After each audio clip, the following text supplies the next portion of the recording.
जय हिंद मेरे प्यारे बच्चों, सभी को गुड इवनिंग। आज मैं आपके लिए एक बहुत ही इंपॉर्टेंट और शानदार प्रूविंग लेकर आया हूं, जो कि आपके बोर्ड पेपर के लिए बहुत ज़्यादा इंपॉर्टेंट है। तो चलिए देख लेते हैं कि क्या है प्रूविंग। अवतल गोली पृष्ठ में सिद्ध करो कि अपवर्तन का सूत्र ये है। तो सबसे पहले आपको अवतल गोली पृष्ठ बना लेना है। अब अवतल गोली पृष्ठ कैसे बनेगा इसको समझते हैं। यह है अवतल गोली पृष्ठ, ठीक है। पूरे कंप्लीट किया उसको अवतल गोली पृष्ठ।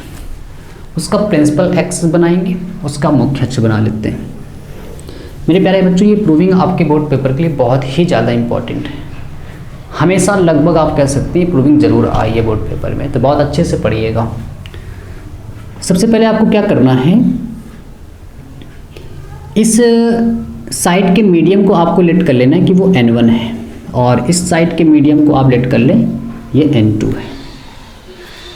N1 कैसा है, विरल है, रेयर मीडियम है, और ये डेंसर माध्यम है, सघन माध्यम है, ठीक है। ये वाला माध्यम सघन है और इधर वाला विरल है। अब क्या होगा, मान लीजिए यहाँ पर एक प्रिंसिपल एक्सिस पे कोई एक वस्तु रखी है। वस्तु का मतलब आप कुछ ऐसे समझ सकते हैं, कोई प्रकाश स्रोत रखा है, कोई वहाँ पे बल्ब जल रहा है, यहाँ पर प्रकाश स्रोत रखा है। तो प्रकाश स्रोत से क्या होगा, प्रकाश किरणें निकलेंगी। अब वो प्रकाश किरण मान लीजिए मेरे प्यारे बच्चों वो ऐसे चल रही है, ठीक है, क्योंकि प्रकाश किरण विरल माध्यम से सघन माध्यम में जा रही है, तो उसका जो रास्ता है, उसका जो पथ है, अब वो चेंज होगा। सेम नहीं जा सकती जैसे जा रही है, क्योंकि मीडियम चेंज हो रहा है, माध्यम चेंज हो रहा है। जैसे ही माध्यम चेंज होगा उसका रास्ता चेंज होगा। अब वो किधर की तरफ मुड़ेगी ये कैसे पता चलेगा, इसको हम लोग डिसाइड करते हैं नॉर्मल यानी कि अभिलंब से। और अभिलंब हमेशा अवक्रता केंद्र यानी उसके सेंटर से बनाते हैं। तो इसका मान लेते हैं जो इसका सेंटर है वो ये है, ठीक है, सेंटर ये है। तो यहाँ से हम लोगों ने एक नॉर्मल ड्रॉ कर दिया, ये हम लोगों ने एक नॉर्मल ड्रॉ कर दिया, अभिलंब बना दिया है, ठीक है। अब क्या होगा कि प्रकाश की किरण अभिलंब के पास आ जाएगी। अभिलंब के पास क्यों आएगी, क्योंकि विरल से सघन जा रही, तो ये आपको देख रहे हैं सीधे नहीं जाएगी। इस तरह आपको जाति केवल प्रतीत होती, यहाँ पे आभास होता, लेकिन ये ऐसे नहीं जाएगी, मुड़ जाएगी, ये ऐसे जाएगी। अब हम लोग इसको पीछे बढ़ाएंगे। क्यों पीछे बढ़ाएंगे, क्योंकि अगर आप मान लीजिए कि कोई व्यक्ति इधर खड़ा है, तो वो क्या सोचता कि प्रकाश की किरण यहाँ से आई है, बिल्कुल ऐसा ना सोच पाता, क्योंकि उसको इस तरफ का मीडियम बिल्कुल भी प्रतीत नहीं हो रहा कि क्या हो रहा है वहाँ पे, कुछ भी उसको दिखाई नहीं दे रहा। तो ऐसी स्थिति में वो क्या सोचेगा कि ये प्रकाश की जो किरण है वो पीछे से कहीं से आ रही है। तो जब वो आभास करेगा तो उसको कुछ लग रहा होगा कि ये प्रकाश की किरण यहाँ से आ रही है, ठीक है। मान लेते हैं जो ये वस्तु है वो ये है, ए पर रखी है, बी है, ये पॉइंट सी है, ठीक है। अब हम लोग क्या करेंगे, जो वस्तु रखी गई है उसकी दूरी को यहाँ पे ड्रॉ करेंगे, और हमेशा पोल से ही दूरी ड्रॉ की जाती है। पोल मतलब उसके ध्रुव से, यहाँ से। तो वस्तु की दूरी को मान लेते हैं जो है वो u है, u से डिनोट कर रहे हैं। प्रतिबिंब की दूरी को हम लोग v से डिनोट कर रहे हैं, और ये उसका सेंटर है, तो यहाँ से उसकी दूरी को हम लोग r से डिनोट कर रहे हैं, ठीक है। इसके बाद क्या होगा, अब सबसे पहले स्टार्ट करते हैं स्नेल के नियम से प्रूविंग को, है ना। इसके लिए आप जानते हैं अपवर्तन लग रहा है। अब अपवर्तन के लिए आपको एंगल बनाने पड़ेंगे, तो लेट कर लेते हैं। अब देखिए आपको यहाँ पे एंगल कैसे ड्रॉ करने, मेन काम हमारा यहीं से स्टार्ट होता है ना। आपने अपवर्तन जब पढ़ा है तो आपने पढ़ा है कि ये नॉर्मल है, और ये प्रकाश की किरण आ रही इंसिडेंट रे है, और ये रिफ्लेक्टेड रे है, ठीक है। तो क्या होगा, ये जो एंगल है इसको कहते हैं आई, और ये एंगल होता है आर, पढ़ा होगा आपने। तो एंगल कहाँ से बनता है, जो प्रकाश की किरण आ रही है और अभिलंब के साथ उसके कोण को कहते हैं आई। ध्यान देने वाली बात है कि जो प्रकाश की किरण आ रही है और अभिलंब के साथ उसके कोण को कहते हैं आई। अब यहाँ पर प्रकाश की किरण कहाँ पे आ रही, ये आ रही है ना। अभिलंब कहाँ से है, ये।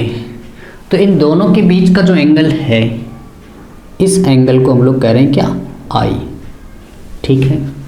अब प्रकाश की किरण जहाँ जा रही है और अभिलंब के साथ उसके कोण को कहा गया आर, दोनों से जुड़ी हुई लाइन होती है आर। तो प्रकाश की किरण ये जा रही है, ये है हमारा अभिलंब, तो इस एंगल को कहेंगे आर, है ना। यदि आप देखें तो आपने मैथ में पढ़ा होगा शीर्षाभिमुख कोण कि ये दो लाइनें हैं, तो जितना एंगल ये है उतना ही एंगल ये है, ठीक है। जितना एंगल ये है उतना ही एंगल ये, इसको कहते हैं शीर्षाभिमुख कोण। बिल्कुल लाइनें सीधी होनी चाहिए। तो अगर आप ध्यान से देखें तो ये जो लाइन है ये वाली, वो ये आई है, ये वाली लाइन ये गई है और ये वाली लाइन ये है, यानी अगर ये एंगल आर है तो हम कह सकते हैं इतना जो एंगल है मेरे प्यारे बच्चों वो आर है, ठीक है। यहाँ पे मैं लिख सकता हूँ या यहाँ भी यहीं लिख सकते हैं आप, ये एंगल जो है वो आर है, ठीक है। मान लेते हैं ये एंगल है अल्फा, ये वाला एंगल है बीटा और ये एंगल है गामा, ठीक है। क्यों माना है आपको भी रीजन समझ में आएगा, है ना। आप बस रुके रहिए, पूरी वीडियो को देखिए, यकीन मान के चलिए प्रूविंग आपको बिल्कुल कठिन नहीं लगेगी, है ना। यहाँ तक आ गया है, चलिए स्टार्ट करते हैं स्नेल के नियम से। क्या है स्नेल का नियम? आप जानते हैं मेरे प्यारे बच्चों, स्नेल का नियम, स्नेल के नियम से, स्नेल का नियम है कि n बराबर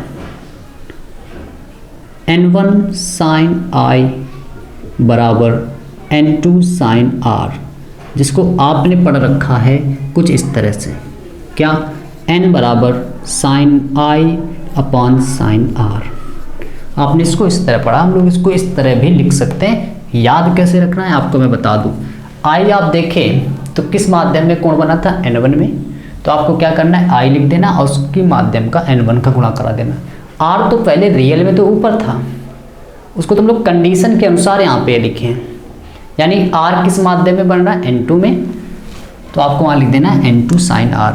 इसके बाद क्योंकि जब आप ये प्रैक्टिकल करते हैं कभी भी, तो आप जो देख रहे हैं ये अवतल गोली पृष्ठ देख रहे हैं, ये इतना बड़ा नहीं होता है, ये काफ़ी छोटा होता है, और छोटा होने के कारण जो आप ये एंगल देख रहे हैं ये सब आपस में बहुत करीब होते हैं, और करीब होने के कारण की जो वैल्यू होती है वो बहुत कम होती है, और वैल्यू कम होने के कारण जो साइन ऑफ थीटा होता है वो लगभग थीटा के इक्वल होता है।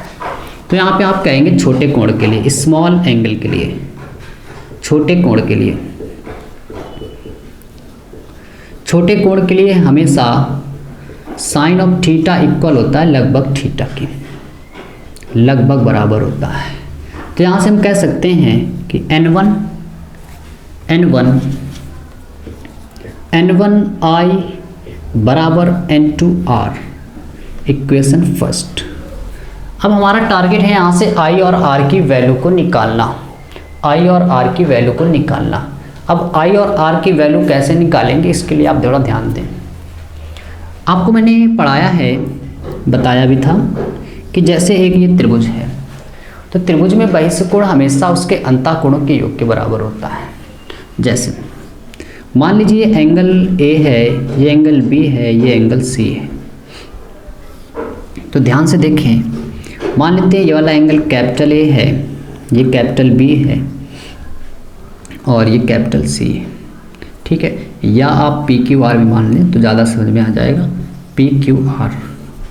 तो अगर आपसे मैं कहूँ कि ये P कौन सा है, तो त्रिभुज के बाहर बना कोण है, इसको कहेंगे बहिष्ठ कोण। और बहिष्ठ कोण जो होता है त्रिभुज के अंतःकोणों के योग के बराबर होता है, यानी कि जो P है वो एंगल A और B के बराबर होगा। हमेशा उस एंगल को छोड़ देते हैं जहाँ से P मिलकर बनता है, उसी अंतःकोण को छोड़ देते हैं जिससे बाहर वाला बन रहा होता है। जैसे एक और बात करते हैं, जैसे मैंने आपसे कहा Q क्या है, Q क्या है, तो Q जो है, अब इस एंगल को छोड़ दो क्योंकि Q जो है उसी एंगल से जुड़ा हुआ है, उस एंगल को छोड़ देते हैं। तो Q को जब छोड़ेंगे तो क्या आ जाएगा, B और C, है ना। अगर मैं कहता कि R किसके बराबर है, तो R आप कहते B को छोड़ दो, A और C के बराबर है ना।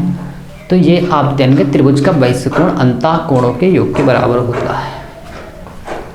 अब यदि आप ध्यान दें यहाँ पर हम लोग अब I और R की वैल्यू निकालेंगे, इस I और R की वैल्यू निकालेंगे। क्यों निकालेंगे, क्योंकि जो मुझे रिजल्ट लाना है आप देखो उसमें कहीं पर भी I और R नहीं, और फिजिक्स का मेरे बच्चों सिद्धांत है कि जो भी आप रिजल्ट प्रूव कर रहे हैं उससे उन वैल्यू को हटाते जाना है जो आंसर में नहीं लानी है, और उनको धीरे धीरे करके एंट्री करानी है जो आंसर में हमें लाने हैं। हमें आंसर में यू वी आर चाहिए, आई और आर कहीं नहीं चाहिए, आई और आर को हटाएंगे। अब कैसे हटाना है, इस एंगल को आप मान लो कि एम है, ठीक है। तो अगर आप देखें त्रिभुज ए सी एम में, A C M in triangle A C M में अगर आप ध्यान से देखें जो गामा है वो दो कोणों के योग के बराबर है, अल्फा और इधर से आई। ए सी एम एक त्रिभुज बन रहा है, उसमें ये बहिष्ठ कोण इस अंता और इस वाले अंता के योग के बराबर है। यानी हम कह सकते हैं कि जो गामा है वो अल्फा प्लस आई के बराबर है, क्योंकि यहाँ से हम आई को हटाएंगे तो आई की वैल्यू को ही निकालेंगे। आई की वैल्यू आप निकालोगे, अल्फा को इधर भेजोगे, यानी गामा माइनस अल्फा बराबर हो गया आई। ये आई की वैल्यू आ गई। अब आपको क्या करना है, आर की वैल्यू निकालनी है। आर की वैल्यू के लिए आप देखो त्रिभुज बी सी एम, त्रिभुज बी सी एम में, त्रिभुज बी सी एम में आप कह सकते हो कि जो गामा है वो बीटा और आर के योग के बराबर है। क्यों? क्योंकि जो त्रिभुज बन रहा है बी सी एम, तो ये बहिष्ठ कोण उसके इस वाले कोण को छोड़ के इन दोनों के योग के बराबर होगा, यानी गामा जो है वो बीटा प्लस आर के बराबर है। अब आर की वैल्यू निकालोगे तो बीटा को इधर कर दोगे, यानी गामा माइनस बीटा बराबर आर। आई और आर की वैल्यू आ गई। जैसे मेरे प्यारे बच्चों आई और आर की वैल्यू आ गई, आप उसको इक्वेशन फर्स्ट में पुट कर देंगे। क्यों? क्योंकि हम लोग इक्वेशन फर्स्ट आई और आर को हटा रहे हैं। क्यों हटा रहे हैं? क्योंकि रिजल्ट में आई और आर कहीं नहीं आ रहा। अब क्या करेंगे, आई और आर की वैल्यू को फर्स्ट में पुट करें, तो समीकरण फर्स्ट से फ्रॉम इक्वेशन फर्स्ट n1 आई की वैल्यू आप देख रहे हो गामा माइनस अल्फा बराबर n2, आर की वैल्यू आई है gamma minus beta, gamma minus beta. अब आप क्या करें, n1 का इधर मल्टीप्लाई और इधर से n2 का मल्टीप्लाई करेंगे।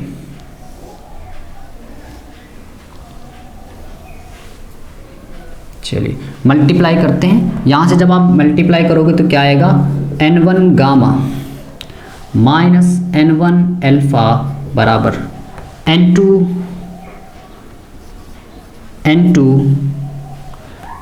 Gamma minus n2 beta, minus n2 beta, है ना। यहाँ तक किसी को कोई दिक्कत नहीं। आप देख रहे हो मेरे प्यारे बच्चों, गामा इधर भी है, गामा इधर भी है, तो हम लोग क्या करेंगे, इसको उठा के इधर कर देंगे, गामा को उठा के उधर, गामा वाले एक तरफ कर रहे हैं, गणित लगा रहे हो प्रकार से, ये मान के चलो।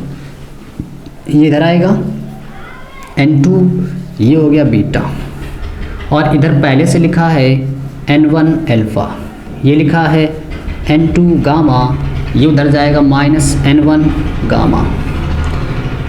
आप देख रहे हो यहाँ से गामा कॉमन है, तो n2 beta minus n1 alpha बराबर n2 gamma minus, sorry gamma common है, गामा जैसे कॉमन करेंगे तो n2 माइनस n1, यहाँ तक आ गए n2 माइनस n1। जब आप इतना कर लिए, अभी भी मेरे प्यारे बच्चों आप दोस्त देखें ध्यान से, तो अभी भी कहीं पर भी यू वी आर की कोई एंट्री नहीं है, और जब तक सवाल में हम यू वी आर नहीं लाएंगे कभी भी हमारा आंसर नहीं आ सकता। और अभी भी मैंने आपको बताया कि फिजिक्स का सिद्धांत है कि आप जिस रिजल्ट को ला रहे हो उसके जब तक टर्म्स नहीं आएंगे आप उसको आंसर नहीं ला सकते उसका, और जो चीज़ नहीं आ रही उसको आप फिर से हटाने का प्रयास करो। अब आप देखें तो यहाँ से अल्फ़ा बीटा गामा जो हमारी प्रूविंग में आ रहे हैं वो कहीं पर भी आपको आंसर में नज़र नहीं आ रहे हैं, यानी हमारा यहाँ से टारगेट होना चाहिए अल्फ़ा बीटा और गामा को हटाना और यू वी आर की एंट्री कराना। तो ध्यान से देखें, अगर यहाँ पर हम लोग एक परपेंडिकुलर डाल दें, और ये परपेंडिकुलर मेरे प्यारे बच्चों बिल्कुल इसी पे होता है, इस पॉइंट को मान लो P, ये बिल्कुल P के करीब होता है ना। तो जो CP दूरी आप देख रहे हो वो यही होगी, लगभग R के ही बराबर है। तो आप देखें त्रिभुज CPM में फिर से मैं आपको बता दूं कि जो आप परपेंडिकुलर डालें P के ही करीब होता है, क्योंकि ये अवतल गोलीय पृष्ठ बहुत छोटा होता है, बहुत छोटा होने के कारण दूरियां बहुत सब आपस में मिल जाती हैं। तो क्या होगा CPM में, ये परपेंडिकुलर डाला यानी 90 है, क्योंकि आप गामा को हटा रहे हैं और आर ला रहे हैं, तो आधार ला रहे हैं। 90 के सामने की भुजा होती है कर्ण, थीटा के सामने की भुजा है लंब। तो हम लोग क्या करेंगे, CPM में आप देखें तो जो tan थीटा यानी tan गामा अगर हम लोग लगाएं, और tan होता है लंब बटे आधार, लंब ये क्या है PM बटे आधार R, और R मेरे प्यारे बच्चों ये ओरिजिन को आप हमेशा मूल बिंदु मानो, जो ध्रुव है उसको मूल बिंदु माने, पोल को आप ओरिजिन लेट करेंगे। ओरिजिन के लेफ्ट हैंड साइड की सारी दूरियां माइनस में होती हैं, यानी ये यार लिखा है ये माइनस का होगा, ठीक है। और माइनस कभी ऊपर ना लगाएं, आप नीचे ना लगाएं, ऊपर ही लगा सकते हैं। यहाँ से आप कह सकते हैं क्योंकि एंगल बहुत छोटा होता है तो साइन थीटा टेन थीटा सब हट जाते हैं, केवल गामा लिख सकते हैं। गामा की वैल्यू आ रही माइनस का PM बाई आर, माइनस का PM बाई आर। इसके बाद आप कह सकते हैं, इसके बाद आप कह सकते हैं कि tan beta, tan beta, beta क्या होगा, आप इस त्रिभुज को ले रहे हैं, चलिए मैं त्रिभुज का नाम लिख दे रहा हूँ, त्रिभुज BPM, त्रिभुज BPM में आप कह सकते हैं, BPM में आप कह सकते हैं कि टेन बीटा, टेन होता है लंब बटे आधार, है ना, तो लंब क्या है PM,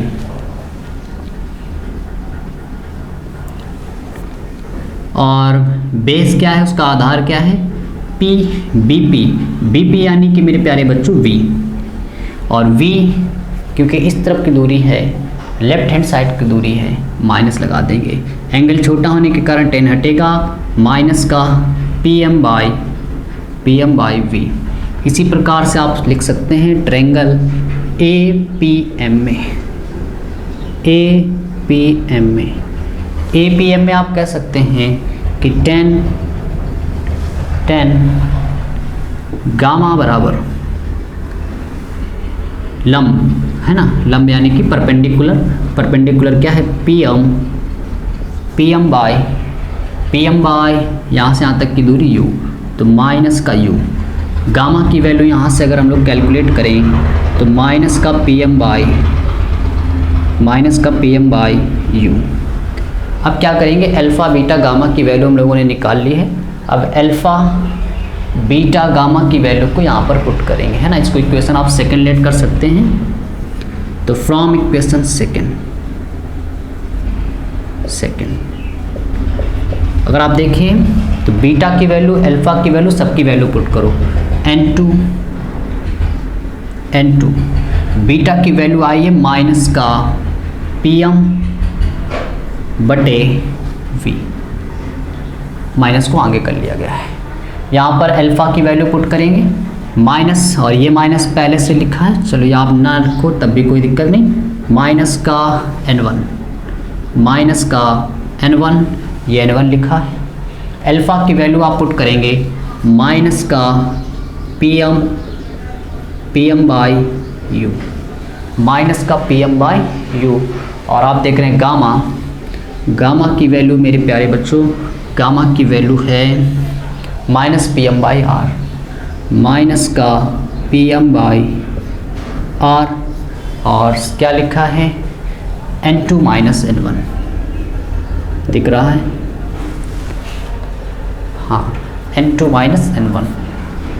यहाँ से आप देखो तो मेरे प्यारे बच्चों PM कॉमन है, माइनस माइनस कॉमन है, माइनस कॉमन है, माइनस कॉमन, PM कॉमन है, तो माइनस जब PM कॉमन कर लेंगे, माइनस PM कॉमन है, क्या बचेगा, यहाँ से n2 बचेगा, यहाँ से V बचा, और यहाँ से ये वाला माइनस, क्योंकि ये माइनस अभी कॉमन हुआ है, n1 बाई U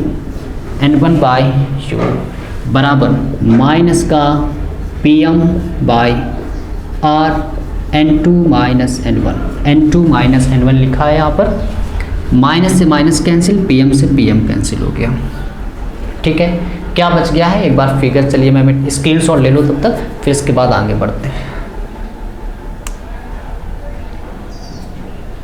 नोट कर लिया, चलिए बहुत बढ़िया।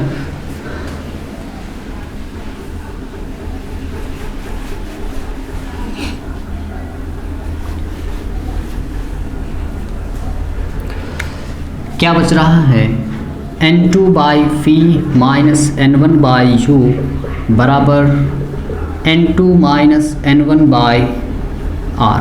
मेरे प्यारे बच्चों, अगर आप ध्यान से देखें तो लगभग रिजल्ट कह सकते हैं आ गया है, लेकिन यहाँ पर देखें N2 और N1 नहीं लिखा है सवाल में, जबकि हमारे N2 N1 चल रहा है और N2/N1 ही कहते हैं हम लोग N2/N1 होता है। स्नेल के नियम से आप कह सकते हैं जो N2/N1 है उसको कहा जाता है N। यानी कि जब तक N2 के बट्टे में N1 नहीं आएगा तब तक ये N नहीं बन सकता। अब N2 के बट्टे में N1 कैसे आएगा, N1 से डिवाइड कर दें, है ना। तो N1 से जैसे भाग देंगे आप, N1 से भाग N1 से डिवाइड कर दिया दोनों पक्षों में, तो यहाँ क्या आ जाएगा N2/N1, ये लिखा है V, N1/N1 U लिखा है। यहाँ डिवाइड करोगे, मैं पूरा डिवाइड कर दे रहा हूँ, तो N2/N1 माइनस N1/N1 अपॉन में R, N1 से डिवाइड कर दिया गया है। N2/N1 मेरे प्यारे बच्चों होता है N, V माइनस N1 से N1 कट गया 1/U, N2/N1 N minus 1/R। यही हम लोगों को प्रूव करना था। तो आप देख रहे हैं कि बड़ा ही आसान है, बस आपको याद रखना है कि फिजिक्स में जो चीज़ हमें लानी उसकी एंट्री धीरे धीरे करानी है और जो नहीं लाना उसको धीरे धीरे करके हटाते रहना है। ठीक है, चलिए मिलते हैं फिर हम लोग एक नई प्रूविंग के साथ। आप इसको ज़रूर तैयार कर लें, बहुत ज़्यादा इंपॉर्टेंट है। मिलेंगे हम लोग फिर कल एक नई वीडियो के साथ। जय हिंद।